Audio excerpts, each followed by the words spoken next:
Naibenta sa halagang higit 25.7 million pesos ang tatlong luxury vehicles na mag-asawang kontratistang sina Curly at Sara Diskaya sa sinagawang auction ng Bureau of Customs o BOC kahapon po yan araw ng Miyerkules.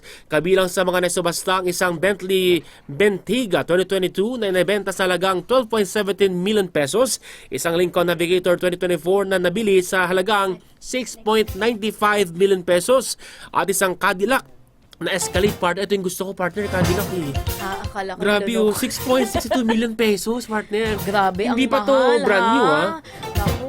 Hindi pa to brand new, tong Madami ng Cadillac na puso to. ang mauoperahan yan sa ospital. Kaya, Naku, ha? ayon po sa BOC, hindi pa agad may uwi ng mga bagong may-ari ang mga sasakyan dahil dadaan pa ito sa proseso ng pag-aayos at paglilipat ng mga kinaukulang dokumento.